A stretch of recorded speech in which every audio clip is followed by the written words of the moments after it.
Hi and welcome back to my channel. Today I thought I would give it a good time trial test for the new Revlon Candid Glow foundation.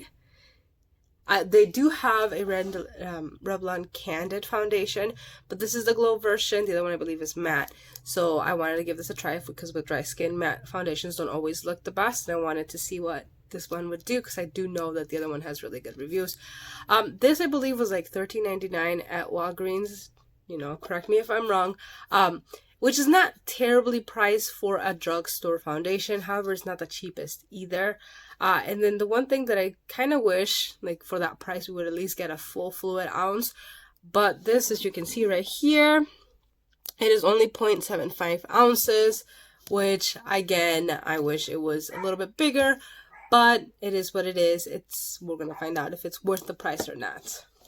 Alright, so I went ahead and primed my face. I used my all-time favorite one, the Touch and Soul Glassy Pretty Filter Balm, which I think does an amazing job for your dry skin. It does provide a little bit of hydration. It makes the skin just a little bit tacky, which does help foundation stick a little bit longer.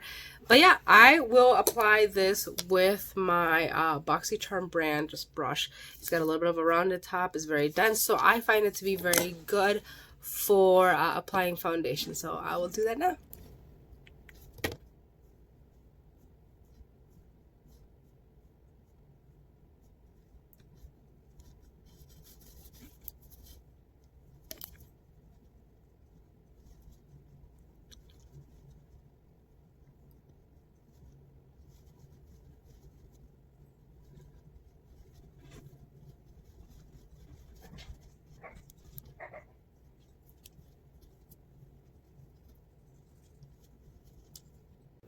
Alright, so as you can see, it's done. I got foundation in my hair, so I'll have to get that out of there. Oof, okay.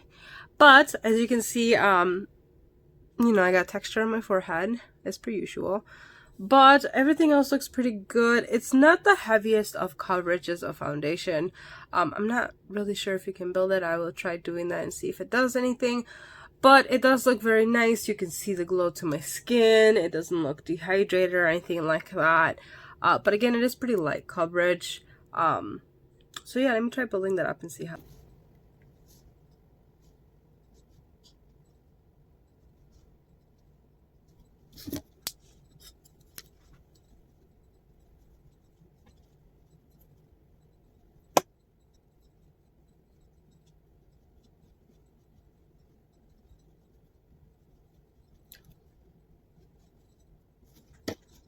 Okay, and it kind of looks like it did a better job of covering up a little bit the redness in my face, but other than that, you can still see my freckles and things like that, which is fine. I don't mind seeing that, but I don't necessarily think it's a very high coverage foundation. Let me see if I can see what it says. Light buildable coverage foundation. So yeah, it's not claiming to be a high coverage foundation. It is light coverage. It's something if you just want to throw on to kind of even out your skin. I find that sometimes when I do my makeup, if I don't do my foundation, I just feel like it looks incomplete. Like it does need a little bit something to make the face kind of like look finished. So it is not bad. I think it's good for like an everyday kind of wear thing. But yeah, I will finish my makeup and then show you guys how it looks. Alright, so this is the finished look. I'm not a huge fan of it, but it is what it is. I've been trying to play with the Conspiracy palette a little bit more. Since I've gotten it, I really haven't played with it much, but this is kind of what I got going. Not too crazy about it. But yeah, this foundation, again, all my texture. But the foundation's still looking pretty glowy, as you can see. I feel like these lights make it a lot glowier looking than it is. And I also have really nice ultra highlighter on. But yeah, I think it's a very like natural glow, especially for dry skin. I know if you're oily skin, you probably don't want to be glowing.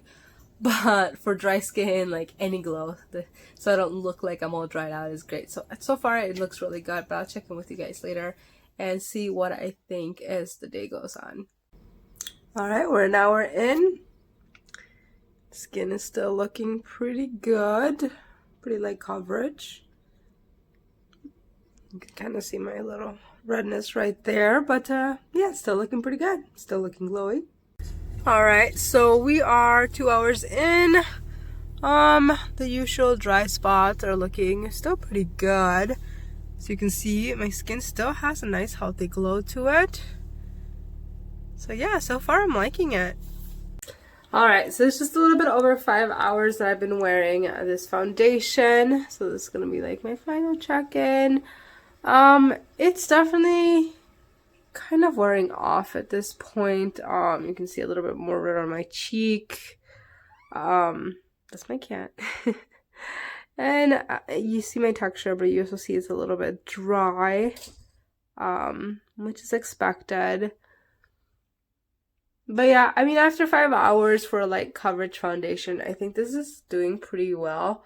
Again, I'm not super into light coverage foundations, so I mean, I'll keep using it because I bought it for the $13.99. I do feel like it's a little bit expensive for the amount that you're getting, because again, you're only getting 0.75 fluid ounces instead of the standard one fluid ounce. But I do think it's nice. You still see the glow in my skin when the light hits it.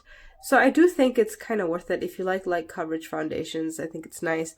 I really want to try mixing this in with my matte foundations to see if that kind of like gives it a little bit of a glow.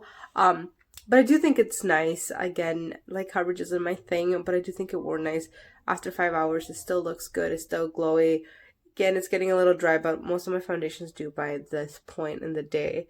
So I do think it's nice foundation. Again, I don't think I will repurchase it after I run out of it, but I might try mixing it in with my matte foundations, and if it does make a huge difference, then I might go ahead and get it just to mix it in with my other foundations. But yeah, if you guys have tried it, what do you think? Do you like it? Do you like the regular one?